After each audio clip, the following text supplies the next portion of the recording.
അനുഗ്രഹിക്കേണ്ടതിനായിട്ട് ഞങ്ങൾ പ്രാർത്ഥിക്കുന്നു. പ്രത്യേകിച്ച് റോബിനായും ജൂലിയയ്ക്കായും സ്തോത്രം. ജൂലിയയുടെ പേരൻസുമായിട്ട് ഇവിടെ കടന്നു വരുവാൻ ഇടയാക്കിയതുകൊണ്ട് നന്ദിയോടെ സ്തുതിക്കുന്നു.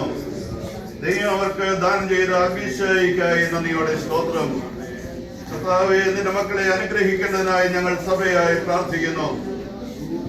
റോബിനെയും ജൂലിയായും അവിടുത്തെ കരങ്ങൾ ഏൽപ്പിക്കുന്നു. അവർക്ക് നൽകിയിരിക്കുന്ന വിദ്യാഭ്യാസം, ആരോഗ്യം, മറ്റുള്ള എല്ലാ താലന്തുകൾ അതെല്ലാം ഓർത്തുകൊണ്ട് നന്ദിയോടെ ഞങ്ങൾ അങ്ങയെ വാഴ്ത്തുന്നു. എല്ലാ അങ്ങയുടെ നാമത്തിന്റെ മഹത്വത്തിന് വേണ്ടി ചെലവഴിപ്പാൻ അവർ നിന്റെ മക്കളെ സഹായിക്കണമെന്ന് പ്രാർത്ഥിക്കുന്നു.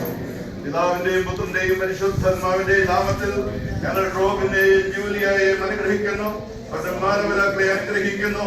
കർത്താവെ, ഞങ്ങൾ ഒന്നിച്ച പൈതലുമായ തിരുസന്നിധിയിലേക്ക് കടന്നു വരികയാണ്.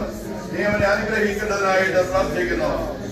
പൈതൽ വളർന്നു, ജ്ഞാനം നിറഞ്ഞു, ആത്മാവിൽ ബലപ്പെട്ടു പോന്നു.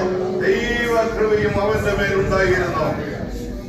ബാലൻ വളരും തോറും ദൈവത്തിനും മനുഷ്യർക്കും പ്രീതിയുള്ളവനായി വളർന്നു എന്ന് എഴുതിയിരിക്കുന്നത് പോലെ കർത്താവേ, അഭിഷായി തിരുസന്നിധിയിൽ ദൈവത്തിന് പ്രീതിയുള്ളവനായി വളരട്ടെ. ഹല്ലേലൂയ. ജ്ഞാനം നിറഞ്ഞവനായി ദൈവസന്നിധി വളരട്ടെ. പിതാവിന്റെയും പുത്രന്റെയും പരിശുദ്ധാത്മാവിന്റെയും നാമത്തിൽ ഞങ്ങൾ അഭിഷേകി അനുഗ്രഹിക്കുന്നു. ഒരു അനുഗ്രഹമായി തീരട്ടെ. എല്ലാ നന്മകൾക്കായി നന്ദിയോടെ സ്തോത്രം. യേശു മൂലം പ്രാർത്ഥിക്കുന്നു, കേൾക്കണമേ.